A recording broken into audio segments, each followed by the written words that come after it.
Welcome back, everybody, to game number 3 of No Earth Spirit versus Sneaky Nyx Assassins. Last game going more than 60 minutes. Finally going the way of No Earth Spirit. Sneaky Nyx Assassins, the current king of the hill. And today's winner will get $100 and an opportunity to play again next week. My name is Gorgon the Wonder Cow. You can catch me on Twitter at GotCowDota. And I'm joined by Blaze. Hey man, so pumped after that last game. That was absolutely ridiculous. No surprise here, we see the Nagasiren banned out, but a first pick Invoker means this is going to be a very different game than what we've seen before. Yeah, Invoker actually making it through. Sneaky Nyx Assassins does like to run them. One thing that we have been seeing Sneaky Nyx Assassins do lately is play that Exhort Invoker that has fallen off of the general meta. So we might end up seeing that as an Exhort. We might say KOTH Wex. I'm not willing to call it yet, unlike with a lot of other teams where you just immediately go, that's KOTH Wex, is going to be mid. Yeah, and I mean, there's obviously a lot of different potential counterplays and counter picks, but nothing so direct. Nyx Assassin is still in the pool, and that's a pretty good deal, but otherwise, you just need a lot of Arcane Boots carriers if you're afraid of that Wex Invoker. So, good gank-oriented play is probably the name of the game for No Earth Spirit. They have actually tapping into bonus time for their initial first set of picks. So it is going to be a Shadow Shaman to start. I mean, that's kind of a good bread and butter, drop the wards for Tower Push, and massive disables to really set up those kills. Yeah, Shadow Shaman, No Earth Spirit, this is the second time in a row they've run him. Last game really did not come into very great effect until when he started to crack the high ground on his own, but he was way underleveled. I think No Earth Spirit sees that it was the situation of the game and not the hero itself. And they are going to go ahead and pick up that hero once again, make sure that they have a little bit of push. Let's see if No Earth Spirit decides to go for a straight push strategy here, because last time they ran into a little bit of trouble doing that farming style alongside Shadow Shaman. It did end up taking the victory, but it was very close. As close as they come, really. I mean, the late game Nagasiren versus late game Tiny, really get your popcorn for that kind of a match, because that gets pretty ridiculous, and it really comes down to buybacks, it comes down to positioning, and it comes down to the pressure that both teams are putting out on each other's bases. I mean, if there was an opening for Sneaky Nyx Assassins to relocate in and take some free racks, I'm sure they would have taken it, but a couple of misplays really cost them, and now we see going the full distance on this best of 3, and the king of the hill, we might have a new liege here. Yeah, get ready to bow down to one or two of these teams. One of these two teams. Wow. Can't be two kings. One of these might end up becoming the queen, though, as we move forward. We'll see. Sneaky Nyx Assassins did take a 15-minute win, game number 1. So yeah, this has been, not only was that last game a roller coaster ride, but this entire series has been a roller coaster ride. We have a 15-minute win, followed by a 60-plus minute game back and forth. And I have no idea what to expect for this next match, honestly, out of either of these teams. Extremely hard to call. But for right now, we're going with some staple picks. I mean, the Clockwork is really good in Dyer's off lane. If he wants to go solo there instead of having to worry about getting picked off early, like we've seen pretty commonly with the offlaners. Batrider, Beastmaster didn't do so hot on the off lane last time around. Clockwork, so much more reserved. Drops the cogs, pulls back the creep wave, and is in general going to be much more secure under his tower.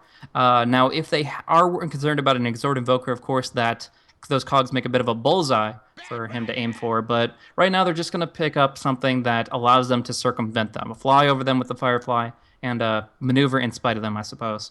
Yeah, so Batrider being picked up for Sneaky Nyx Assassins. Batrider is one of IX Mike's staples. In fact, I've seen him go 3 or 4 tournament series in a row at the community level, playing nobody but Batrider because he didn't get banned out. So back 2 or 3 weeks ago, he did several weeks where he didn't do anything but Batrider, because Batrider was out of the meta still. It hadn't quite leaked over from Southeast Asia. Now that it's back in the meta, gets banned out a lot more often up against him. He plays a lot more other heroes, but this is definitely a hero that SNA knows how to run. Yeah, and I actually primarily cast SCA Dota, so I know all about the Batrider, and Orange Esports loves to run him, loves to have that potential here. But we saw some good counters in the last game. We saw the Wisp relocate, pulling back his target and breaking the last of the same thing with the Vengeful Spirit swap. A couple of times those overlapped, and that was a bit of overkill of cooldowns, but the bottom line is the teams nowadays know how to deal with it, and if they're not going to ban it out, they're going to look for at least one of those counters. I think the Vengeful Spirit's on the table here for what they're looking for, but who knows with these guys. Yeah, No Earth Spirit do have sometimes a bit of an enigmatic drafting strategy. I don't know if it's because they're unconventional or because they just refuse to go with Well, they are going to grab the Vengeful Spirit. So as I'm talking about their enigmatic drafting strategy, they just do exactly what would be predictable. So the Vengeful Spirit is going to come out as a nice counter to that Bat Rider. But one of the issues that does cause is if they are going to go for a more push-oriented strategy, the push for the Vengeful Spirit doesn't come out until later. The Clockwork and the Vengeful Spirit, however, together do work very well for gank-style strategy. So we might see somebody like a Lifestealer come out for No Earth Spirit. And maybe see the Clockwork and Vengeful Spirit initiations into team fights, and have No Earth Spirit try to knock down heroes rather than towers. Yeah. I like the Disruptor pick, though. I mean, that's so good at dealing with long-range hook shots as well as swap de-initiation. You can either push somebody away, pull somebody back. It's just based on the tempo of the fight, where your advantages lie. And I do think that that's going to be very effective for them to control things more actively. But I'm not sure how they're going to go with synergies. They obviously can't go for a Darkseer pickup to vacuum them into a kinetic static when they're looking at Bat Rider for their offlane. And there's no such thing as Magnus when Invoker's on the field. So really, I think this is just going to be kind of a do-it-yourself Disruptor. He's going to have to find those openings, and it's going to be all about when he uses those casts and in what position he does so. But to come through, although thwarted a little bit by the silencing aspect of Disruptor, they feel confident in Puck's ability to lane against Invoker, which is a matchup we see very commonly in the Western scene. Yeah, so the Disruptor is going to come out, and I think probably the modus operandi for Sneaky Nick Assassin is going to be have Blink Dagger, Bat Rider go in, grab somebody, pull them out, and then have the kinetic field laid behind them so his allies cannot come in to help. Now, the Puck does come in and help with that overall problem because he's going to be able to orb jump over the kinetic field and into whomever has been grabbed.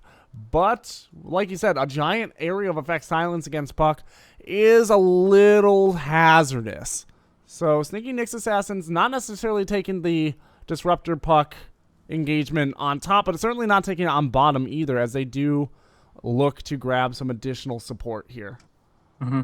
Yeah, it's actually a pretty interesting duet, the dance between the Disruptor and the Puck, because a Glimpse can actually pull Puck out of Phase Shift, but of course Phase Shift makes him immune to Static Storm enough to jaunt away. So it really comes down to timing, positioning, and who gets the jump on the other, who sees the other one's abilities coming, so they can kind of go for a bit of counterplay there. Beyond that, of course, if Puck can get farmed early, initiation is in No Earth Spirit's court by far. I mean, yes, you can glimpse away the Puck or the Clockwork once they jump in, but that doesn't stop the impact that they make. They get the stun out, they either drop down the cogs or drop down the coil, and from there they can follow through with so many heroes. Right now, this lineup just screams range of initiation to me, and as you mentioned with the Blink Dagger and Shadow Shaman being very popular as well, they really can fight on all terms, and this is going to be a little bit difficult for Sneaky Nick's Assassin to deal with if they don't have the right vision and the right state of mind. Yeah, I do think that we're probably looking at a Lifestealer ban here. I'd be surprised if Sneaky Nick Assassins doesn't see that as a potential for No Earth Spirit. Not only would that give them some mid-game carry, as Lifestealer does come into his own a little bit earlier than a lot of other carries, but in addition, look at all the opportunities they have as delivery mechanisms. Yes, the Bat Rider's on the field, and that is a bit of a counter to the Lifestealer, but I wouldn't be afraid of the Bat Rider when I am looking at a Clockwork, Vengeful Spirit, and Puck on my team. Mm-hmm. There's just, you get way more out of that than you have loss. You just got to make sure that you have decent vision up on that Bat Rider or a decent way to disengage, such as that swap, and you should be fine. Yeah. Curious to see how well this Rubik is played. Of course, great support players for Sneaky Nick's Assassin. We've seen some great plays by Whitebeard, and Fluff and Stuff is prized for some of his amazing combos that he can pull off as a support player from Team Liquid, and even now here in Sneaky Nick's Assassin doing extremely well. But as you said, banning out the Lifestealer, just too many ways to get him into the action, and yeah, it comes down to where the supports play, and of course the Invoker, very skill-based hero as well. You're playing a Magicka hero, you're the one who's just spamming out buttons and trying to precisely eliminate your opponents and nullify their potential. So we're going to see Cold Snaps and Deafenings on Shadow Shamans. We're going to be seeing, obviously, a lot of potential high-utility spells being thrown out. But the final pickup, the Gyrocopter, as opposed to a Luna, who's still on the field. How do you feel about that one? I like Gyrocopter especially coming off the game that they just played. Gyrocopter goes into those late games a little bit stronger than the Luna. Mm-hmm. But I don't think Sneaky Nick Assassins is looking to go into the late game. In fact, I kind of expect that Invoker to take a farming safe lane role. And I'm wrong, so never mind. I was going to say I kind of expected the Invoker to take a farming safe lane run and to have them pick somebody else with a more favorable mid position against that Puck, and then just end up rolling into the mid game, try to get another 20, 15-minute victory. But they're going to grab the Wraith team that SNA has been playing a lot lately. So Gyrocopter is going to fall off just around the period of time for the mid game where he needs to go get more farm when the Wraith King is coming online, when the Batrider's just gotten his Blink Dagger, when the Invoker now has a very devastating Tornado EMP. And no Earth Spirit is going to be forced to open up space for him on the backs of some very squishy heroes. I don't know how I feel about that. I feel like they might have hedged their bets a little bit too much and not gone too much. They didn't want to go too much push or too much engagement, but in the end, they didn't get enough of either to open up space for that Gyrocopter at the 12 to 18 minute mark. Still, if there's anybody that can create that kind of space, it's heroes like Puck and Clockwork. And you have to remember, this Puck is being played by Relic. This guy, the Null Tally Start, he is famed for his ability to control the mid lane. And against an Invoker, who, albeit is a great hero to control with, it's still a matchup that he can definitely win. And if we get some good outplays by Relic, he gets an early Blink Dagger, the Gyrocopter will have all the space he needs to farm Ancients and to, in general, be active across the map. But we will see some early movement, so let's get introductions before the sparks start flying. All right, I'm going to go ahead and take no Earth Spirit where we have Bricks soaring about on that Gyrocopter. We are going to have Nav on the Vengeful Spirit. Oh, we're going to see an engagement here as the cogs are dropped down and the orb goes out. Ice Might getting very low. There's going to be telekinesis. SNA Dota is going to go ahead and come out here. And there goes a stun with the magic missile. And Bright just trying to make sure that everybody gets forced back, and they will retreat, taking a heavy slow. Venezuelan's going to be glimpsed back, and there's going to be the orb. Venezuelan taking a lot of damage. Now Half Right Egg Roll going to come in with the cogs, trying to make sure that they cannot engage. Fluff is up getting very low, and he will go down. So Rubik going down, in addition to the Batrider going down there. Yeah, very greedy stance from SNA. Essentially, going for a level 1 glimpse makes this hero very weak as far as the full engagement. So sure, they pulled Shadow Shaman into the thick of things, but he was still able to get that first blood off. And that was the important thing. They were stacked up by Napalm, they were able to shrug it off, keep moving, and walk away with a 2-0 advantage. So I totally didn't expect SNA to be so aggressive with heroes that typically aren't going to be the type of heroes who are going to take an engagement against a Gyrocopter who level 1 is probably the level 1 strongest carry in the game for engagements. Just seemed a little wacky. I started that off in showcase mode because I thought there's no way they're going to go ahead and engage into this, and I had to quickly flap on my keyboard to make sure that the showcase mode was off in turn for this fight. Yeah, and on top of that, not only having one of the best level 1 heroes with Gyrocopter, but SNA having one of the worst with Invoker. Like, what's he gonna do? Right click?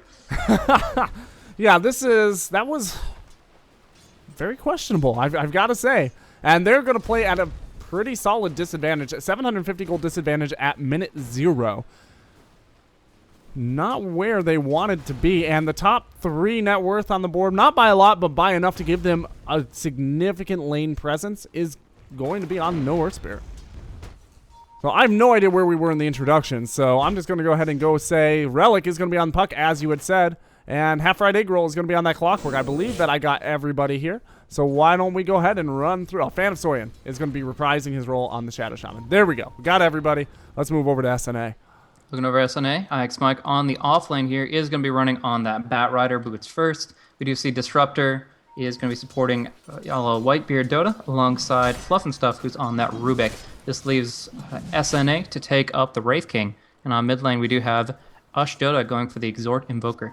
All right, the Exhort style Invoker is going to come out. It looks like, yeah, it's 2 and Exhort, so it's not the 1-1-1 weird thing that we see every now and then. And like I said, this is something that SNA has been experimenting with and coming back to over and over again as of late. It's something that they like to do, and it will allow them to be a lot more aggressive through the mid game, which once again is where I expect them to try and take this win. And the aggressive posture they took through the early game, like literally the pre-game, kind of shows that they are looking to be extremely aggressive. Probably going to be some action on the mid lane here. Invisible Rubik stalking a level 4 Puck. They do have a huge Sunstrike available. All right, there's the Sunstrike. It is going to... Oh, very nice phase shift, but now he does not have the phase shift to get away from this damage. But Ice Mike coming in here as well. There's going to be some auto attack damage, and that is going to be a kill for the Invoker. Ice Mike being held, but not quite in time for the tower to get the damage out. And I think Ush grabbing that and making sure that he is going to have a strong lane. A nice rotation coming out of Ice Mike. Now he's going to retire to the jungle. 3 minutes is almost always the time that you see Ice Mike go to the jungle. Like, just like you almost always see him do the exact same wards, you almost always see him go to the jungle at the same time. And it makes him, like, if I'm up against Ice Mike on a Bat Rider, I might choose support, just wait here at 245. Just go. Just handle it. Because he will be there. And look at this. 310. He's out there stacking. He's going to get one more stack up, and then he's going to knock down these 2 camps. He'll have his Blink Dagger up by 8 minutes this way. Yeah, I mean, it definitely works, but we're going to see more action on mid lane, and they don't have a reaction to deal with this. We're seeing a lot of damage with these Shackles up, Waning Rift, and Hex, but do they have enough to finish him off? Pause regen, going for the Cold Snap, the turnaround. Oh, Phantom will survive. Sunstrike split 2 ways between the creeps, but they do get the telekinesis on Relic, and with all this damage coming in, and Relic, he face shifts. Is it enough? Oh! Oh, the pain for Relic. That was a perfect phase shift followed by the bottle up. Oh. Oh, that was so close. Popping the cell, popping the bottle, but he didn't phase shift that last auto attack, and Fluff and Stuff commits and gets that kill. That was excellent play coming out of Puck. He's not quite able to make it, but showing why he belongs up against some of the heavy hitters, such as Fluff and Stuff and Ice Mike. Yeah. Rasta also getting a close call, getting half of a Sunstrike instead of a full one, which would have finished him off. So, unfortunate, SNA so close, but they do end up snagging one. They do get their rotations to keep the Invoker up and kicking, and you look at him, he's back full HP. He's got the claws, he popped a salve, and he's willing to go toe-to-toe on any turf with Puck right now.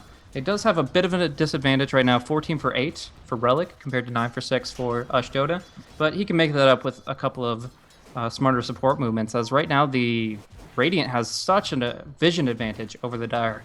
Yeah, and also bear in mind that he did grab that kill and he was part of that other kill, so he's got a kill and an assist, which does actually put his net worth a little bit higher than the Puck's, even though his CSing is not quite as good. So, Puck holding his own in the lane, despite the fact that he's died, still keeping up in levels. He's actually ahead in levels by a full level because of how much support Ush has had in lane. The experience leech has been really significant. Absolutely, and so that level 6 is going to come out a little bit sooner for Puck. And Invoker has to be one of the most experience-reliant heroes in the game. Really wants to power up those orbs, try to get maybe level 9 for the 404 Forge Spirit build, and that's when he really starts getting active. So I'm not sure if he'll go for the Hand of Midas to make up for that. It looks like it with this Gloves of Haste coming out for him now. Yeah, Hand of Midas is going to be that standard build for the Invoker. He's hoping to get that out pretty soon, I'd imagine. Is the recipe coming out to him, or is he just that far behind? Because at the pace that he's going now, if he doesn't have that recipe done, it's not going to come out till like 7 or 8 minutes, which is later than you normally expect him to want it.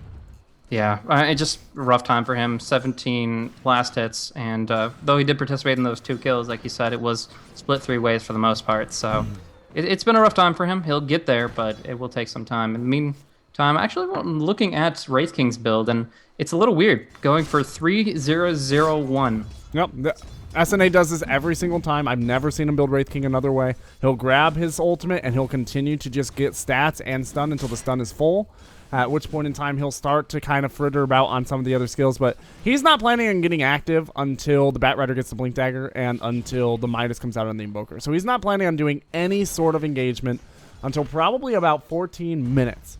And at that point in time, he wants to come in so survivable with so many levels that he can afford to have those stats in. And the stats give him some survivability toward ganks. So if there is a rotation down on him, he's much less likely to die. And that will give him just more open space to farm because his opponents realize, look at all the health he has. He's got a 910 health pool. Very difficult for us to knock him down. It's easier for us to try to rotate around the other lanes and get kills on other people. Yeah. And I mean, that's a very common way to build Wraith King. I guess the reason that it catches me off guard is because most of the time you see more supportive action with the Wraith King. You see 3 versus 3s. He's a very aggressive early game hero, and just to see him sit back and farm, it seems like he's a little bit out of his element. But nevertheless, when it comes down to the team fights, you're going to see a lot of strength when his Reincarnate hits the deck, and people just can't maneuver against him. It's just going to be plenty of time for the Firefly to kick in, for the Static Storm, even without the help of Kinetic Field, to really just dish out the damage, and that's going to be obviously helping their team fight considerably. So we'll see that progress, but for right now, Clockwork playing it very, very safe, as the supports have been roaming quite actively now up top. Yeah, Ush does have a really interesting way to play that Wraith King. You're right, he is normally somebody who's considered like an aggressive tri-lane potential, and he's literally down here by himself, barely even being contested on by his opponent, pretty much sandboxing, and he'll continue to do this for some time. But up in the top lane, we are going to see some engagement as Bricks does go down. The teleportation is going to come in from Thanasaurian, but the call down is going to land on him as he comes through. No enemies there to take that damage, though. Yeah, nice little steal from Rubik getting the Wave of Terror. They're going to try to use it in their Smoke to Sea gank. Forge Spirits already deal a nice little bit of physical damage with their Melting Strikes. The Invoker getting plus 39 right now from his Orbs and Null Tally. I think if Puck comes back to lane, he's probably dead from that negative armor and from the Disables that they're going to be bringing. Puck is sitting on top of a TP, and he is going to come back with it. So Whitebeard Dota not quite popping. It's going to be popped immediately, and he's just going to be glimpsed back. They don't even bother killing him. They're like, just waste your TP, have a nice walk. Yeah, they let him off with the warning. Just like, go on, get out of here, go home, you're drunk. Don't do it again. And it is the long float back to lane for Relic. Invoker now sitting at 8. Where is that Puck who was ahead of him now? Yeah, the Invoker has caught up in levels. And his Midas is up as well. That probably got its second use just now. Maybe its first use just now. I think it's first, but it did tie him up essentially for experience for a minute, which is exactly what he needed. He's been so far behind at this point in lane. And that's it's a hard matchup, so it's not to his detriment, but it is something that he desperately needed to stay active in this game. But we're going to see Smoke, we're going to see Lasso come out on Gyrocopter, and he's probably going to drop down. The Sunstrike again on 2, but still enough damage to come out. He drops the call on Magic Wand, but the last right clicks come through. Some turnaround potential. Ike's Mike dropping low. Oh, the Glimpse is going to come in. Kinetic Field onto Vengeful Spirit, trying to TP away. They have the Flame Break though to cancel it, and that will be the kill. Oh, she gets a Wave of Terror. And it's a 1-for-1. That is a very nice play by the Vengeful Spirit. She was not going to get away anyway. She tried all alternatives to violence first. Here's another interesting thing about the way that Whitebeard is, or excuse me, SNA is going to be playing this Wraith King. He is going for that Radiance that he loves so much on the Wraith King. So he's going to rush that out. You should have that. He's almost got his Relic now. And he should have that up probably at about 13 minutes, 14 minutes. Yeah, it's different. Has other players done this before, or is it kind of exclusive to him? Because I have heard of it before, but I haven't seen it really competitively active. He's the only player that I've seen do. Oh, the Kinetic Field not going up in time, but... Oh, and then the Glimpse on the wrong side of the Kinetic Field, but Relic's using the Phase Shift. He's going to try to Orb Giant, but the Orb is going to fly off on its own as he... Not sure why he didn't try to use his bottle there. He had an Invisory bottle up the whole time. They don't have any protection. He should have lived. Yeah, I'm also unsure why that... I think maybe he thought he was going to get away, and by the time he realized he wasn't, the fade time was going to be enough. There's going to be Nade pulled back, and he's also going to be telekinesis. The cooldown's going to work, but Whitebeard's just going to walk around to the outside of it, and Ush is going to go and throw out the Cold Snap. And one last auto attack. That was kind of weird. Whitebeard Dota now trying to get away. There's another call down, and that's going to land on him. Yeah, the first one was actually Rubik. He'd stolen that earlier, but now Gyrocopter coming into the fray and getting his piece of the action. So he's doing pretty good right now, moving towards BKB pretty readily, but interesting exchange. I don't feel it should have gone down that way, but like you're right, it was just a bit of hesitation. Actually, solo kill potential right here. Do you think Puck can take down the Invoker? He is only at half health. His mana pool is not full, and he doesn't have invoked anything that will be useful in this fight. So yeah, unless this Invoker is super quick, I think it's going to happen. One auto attack left. The Dream Coil is actually going to be used on this Invoker. Going to throw out the Cold Snap, and Relic is going to go down. That was a fast invoked Cold Snap. Yeah. He had full... Yeah. He was sitting on full Exhort. Managed to get that Cold Snap up and running in the middle of that fight instead of the Meteor, which was already there. Full? I thought he was running full quads. That's why I was going to comment. The next thing was that they waited for the Rocket Flare, which had 2 points in it, when they could have just gone on him before he got much out of the HP regen. I think he was running quads right there, but I might be wrong. He might have been. He's running full Exhort when he died, so he switched over for the attack damage. I thought he'd switched back and then over, but he might have had some quads up actually. Now that I think about it. Either way, a kill is a kill. They're going to be able to make it 1-for-1 as Disruptor moves ahead in the world right now. Level 9 Disruptor. He's up there with Rubik, Wraith King, and Invoker as the bottom lane. Charts. Yeah, they were going to actually watch the Invoker grab a kill on Clockwork, and then on the top lane, the Telekinesis is going to see Relic die again to the Bat Rider, who is up there Smoke. So. Attacking on all fronts, firing on all cylinders. The Radiance is almost up. This tower will just about clear it. And that is going to be the point in time when this completely uninterrupted Wraith King is going to start moving around the map. And when he starts moving around the map, we're going to be seeing a lot of trouble for Nowhere Spirit. Because, like we said in game number 1, this was the game number 1. They had the Naga that they completely ignored and had trouble doing 4-on-5. This time it's the Wraith King. They're completely ignoring him, and they're having trouble doing 4-on-5. This could be another really quick match if Nowhere Spirit does not learn from their earlier mistakes and get their head in the game. Yeah, I mean, even if they went for a kill on Wraith King right now, because they do have 3 poised bottom, he has 2 points in Reincarnate. It's not that big of a death for him, and there's no way that he can burn his mana down. So, all in all, he's going to get the gold he needs. He will find that Radiance, and that's going to be a pretty interesting thing to see as the fights go by. But if I have to talk about Banner Spirit's state of affair right now, I gotta say that it comes down to the supports. I just don't feel like this Vengeful Spirit and Rasta have been as active as you would expect those heroes to be. Yeah, definitely. They both have really hard stuns for level 1. And yeah, no, you're entirely right. You'd expect them to be rotating, getting ganks, maybe getting towers, and it's just not happening. Yeah, I mean, they had a 2-kill advantage out the gate, and they do some good babysitting. They get some decent wards up, but in the end, they're still trailing 10-6, and they're now lost a tower. It looks like Ix Mike wants a piece of Knave, but not going to find it.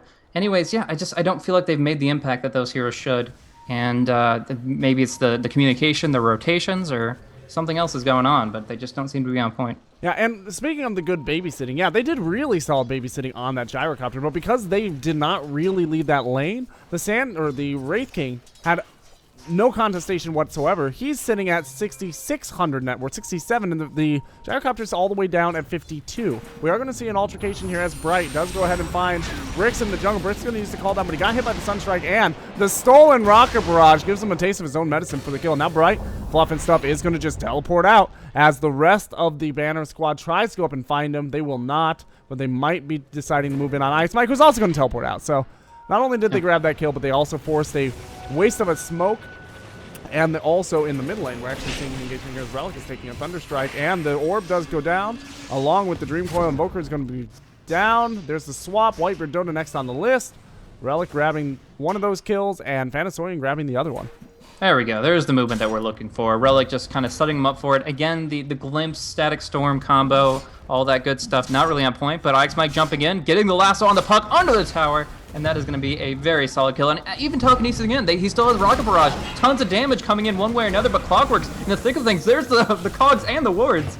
Just a mess right there in the mid lane, but in the end, no kill other than the pickoff on the puck. And SNA completely left alone. He's going to eat his way through trees, trying to get to Knave. There's going to be the stun. The burn damage taking its toll, and he's going to get a solo kill up here just from the burn damage. The stun goes out, but the magic missile is not enough to secure it. And he got a free tier 2, completely uncontested. Still in this lane. Still has not had to leave the lane. He's gotten down 2 towers, and with the exception of 1 rotation that was completely ineffective with 3 heroes, he hasn't seen anybody all game.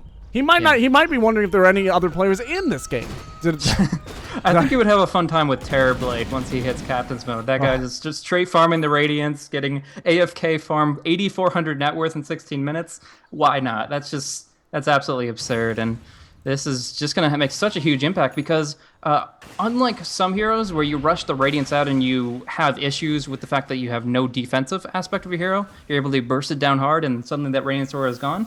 Wraith King, he has that defensive mechanism. He comes back in with his ulti, and he just is completely unassailable. And so he's going to be doing so much damage in the team fights, and their only answer right now is, what, a Blade Mail? Like, they're going to smoke up, they're going to try for something here, but they have to engage impeccably in order to make this happen. Yeah, also bear in mind that because he went for stats first, he's got 300 more damage than any other hero, or 300 more health than any other hero on the board. More than most of them, or more than that greater amount of health than most of them. And there's going to be the TP or the...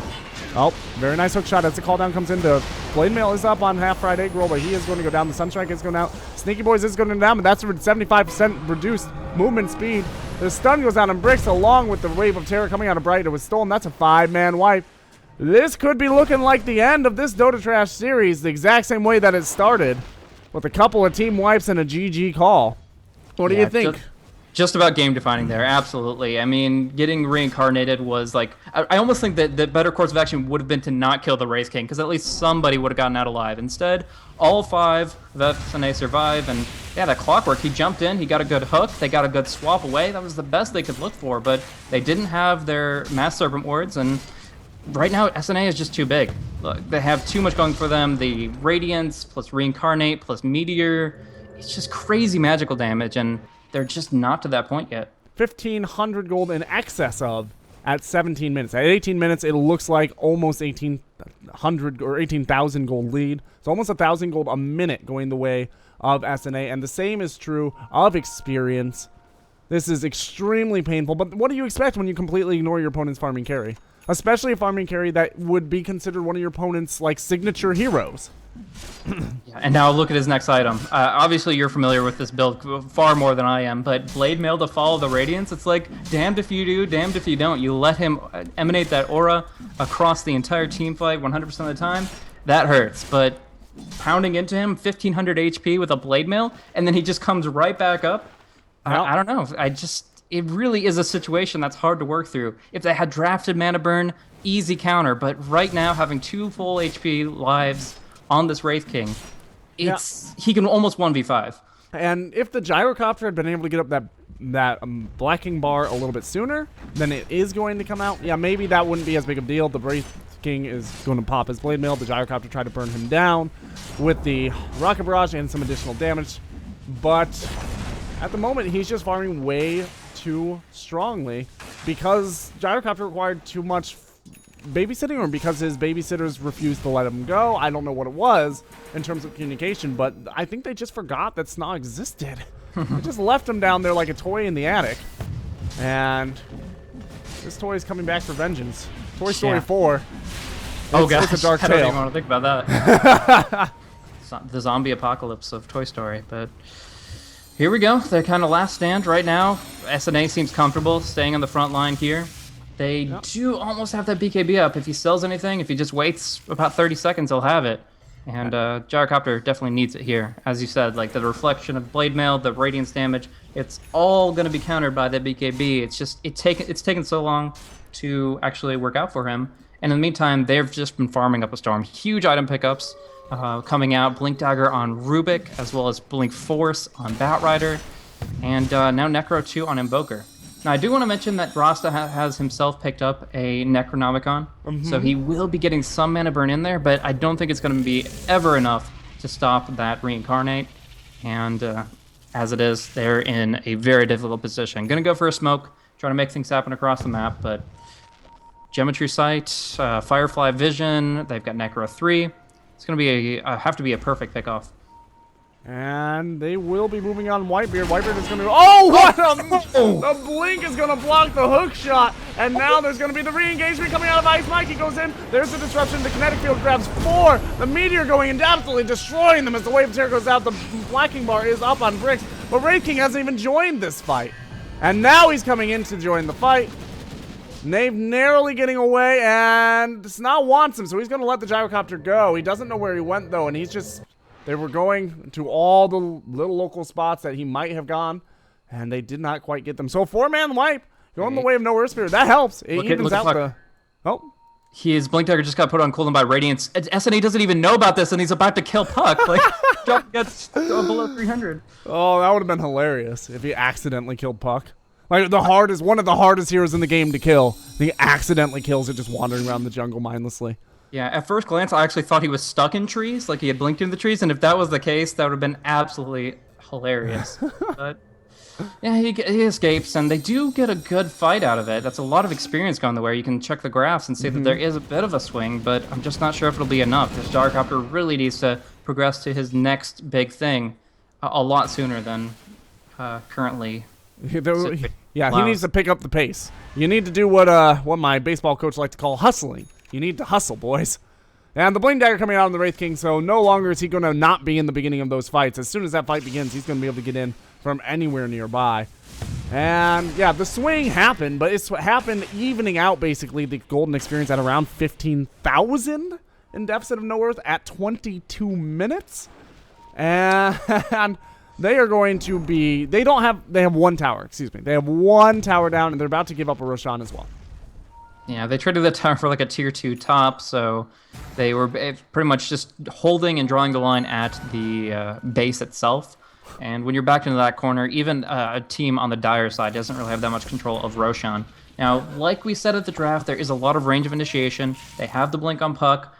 soon to be level 11 on Clockwork. They really can jump in if they see their opening, but right now it just doesn't seem like SNA is going to give them that opportunity. So I don't know if you were watching that, but you could just literally see the argument happening between the SNA squad. They all waited. Bright grabbed the double damage rune from the Wraith King. Then he got pinged out. Somebody dropped the spell for no apparent reason, and they just continued to literally pace back and forth for maybe 30 seconds while pinging out. Everybody was pinging each other out. The double damage rune's still up on the Rubik for no apparent reason. And they're not going to end up going for Roshan either. They're just going to have spent that time doing what they want to do. And that shows you how confident they are about this game. That this is not a squad that I've seen maybe once or twice them get too passive and lose a game. They very rarely go passive at any stage in the game. And they're just kind of lolling about right now. Sure, but you get a little overconfident, and you're going to be seeing some people relocating into 2v5 situations in a backdoor protected base. I mean, there's so much potential to throw in a game like Dota, and right now, of course, the gyrocopter, he gets bigger and bigger. If they can find them like S5 in the Roche pit, get like a 3-man cogs, we could be seeing the Team Liquid reenaction of versus LGD the other way around. It could be getting pretty ugly indeed. Yeah, absolutely. There is... Taking a look at our items since we do have a pause. The Necro 3 is out on the Invoker. We knew that. 4 staff on Batrider. 4 staff on Disruptor. Nothing new there. The Fluff and Stuff has gotten his Blink Dagger up, which is something that I have not noticed yet. And let's see. And nothing really new coming out for Bannerth because they haven't been able to get out and get any farm. Mm-hmm.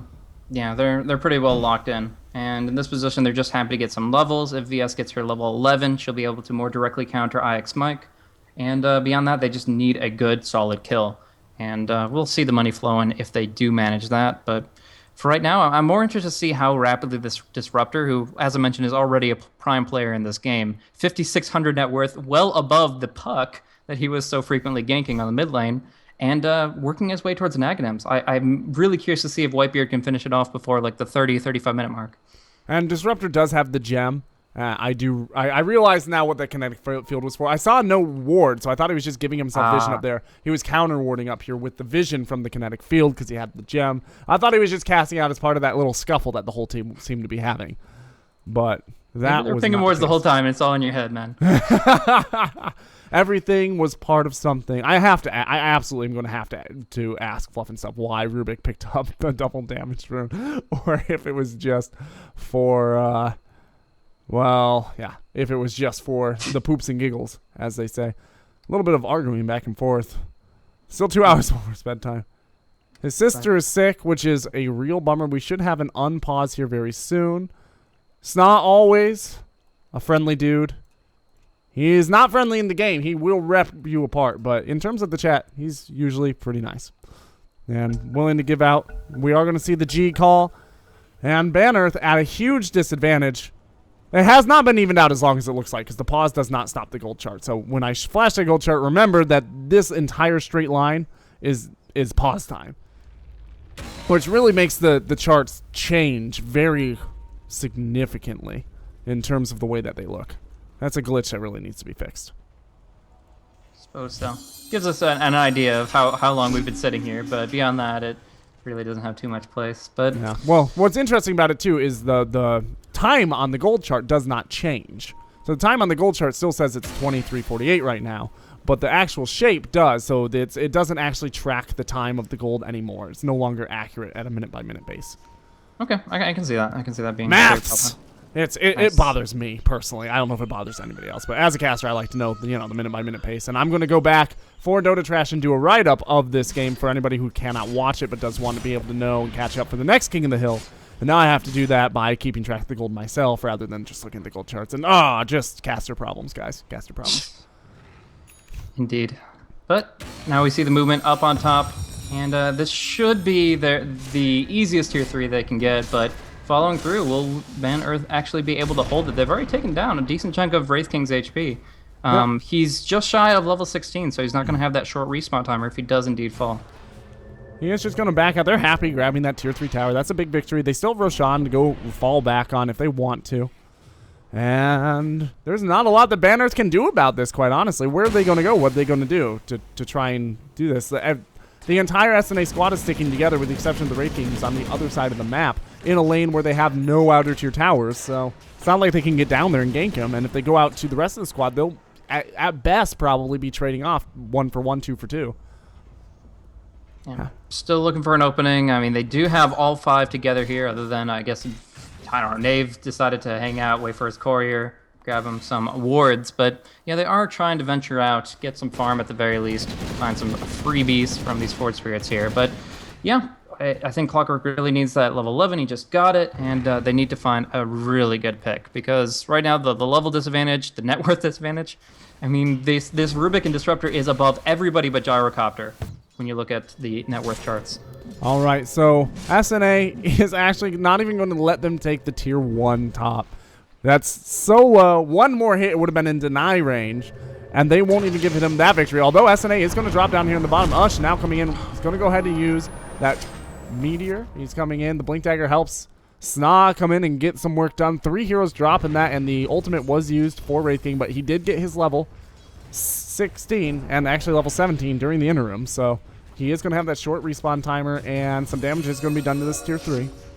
Yeah, I'm actually got to say, I'm falling in love with this Wraith King plus Invoker combo. This is the second time now they use the Reincarnate Slow as a setup for that combination of Meteor and Deafening Blast. Usually you have to have one extra invocation, you have to prime to get a little bit more prepared for it with a Tornado or something like that. In this case, just slam it down, big Exhort. He's got all 7 points in Exhort, and you just see the impact very directly. They don't have mech, they don't have pipe, they don't have a chance in hell of surviving through that kind of damage. And now we see easy racks and Reincarnate up in 6. Yeah, and he happened to be up against somebody who is very mana dependent, or entire squad that's super mana dependent. You know, you got like a Timbersaw and a Puck or something on the other team.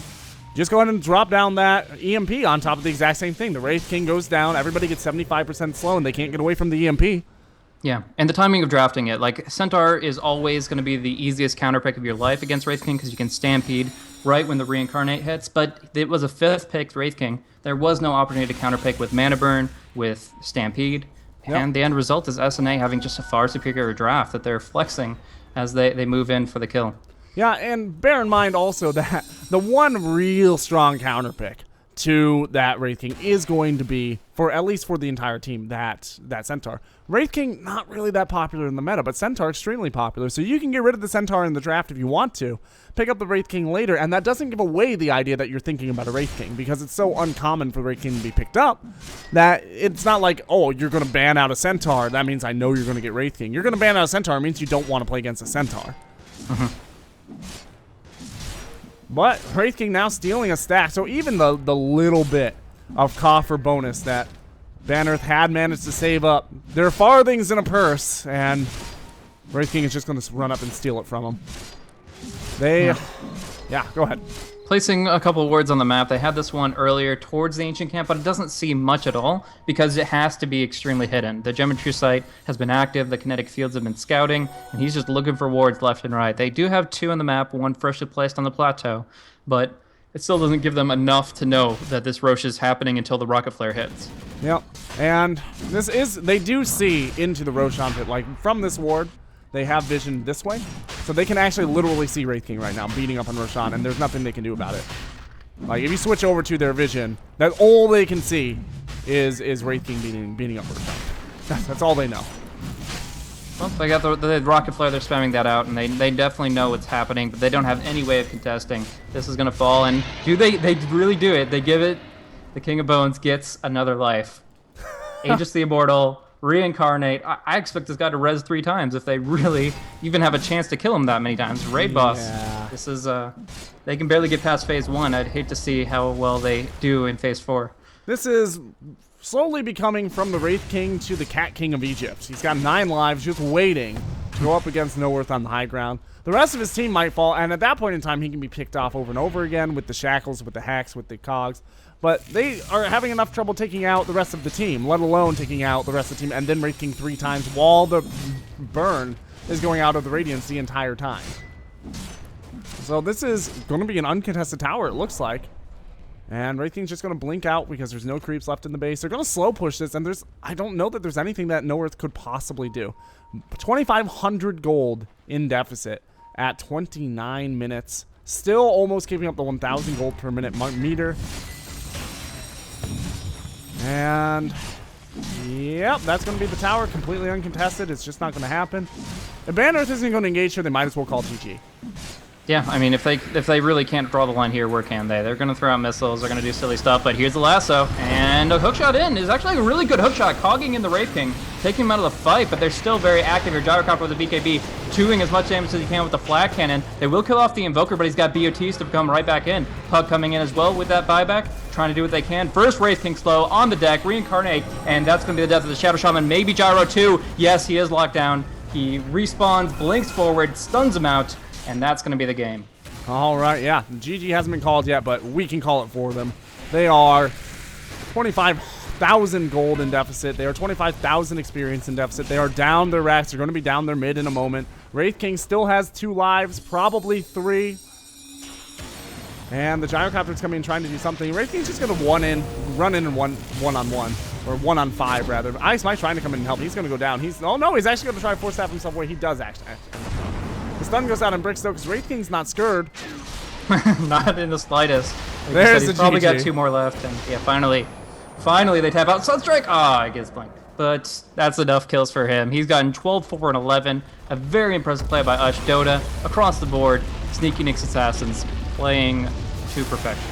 And this just shows you why they are the kings of the hill. They'll be back again, not next week, because this was a makeup for next Wednesday, but the following Wednesday they will be in order to play against their next challengers. My name is Gorgon the Wonder Cow. You can catch me on Twitter at GotCowDota. Please do throw a follow at twitch.tv/Dota Trash so that you can make sure you keep up to date, and throw a follow the way of my co-caster, who I'm glad to have worked with today and hope to work with in the future, Blaze.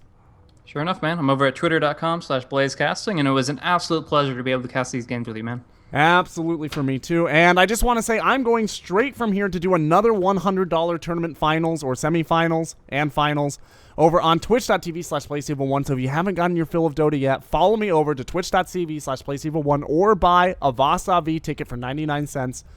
If there's going to be a ton of games on it, you will get your money's worth, I promise. And please stop by for a little bit more Dota right now. Thanks for tuning in, and hopefully we'll see you in the future here at Dota Trash and maybe over at the Vasa V tournament on PlayStable 1. Thanks for tuning in, and I'm going to throw you over to the lobby.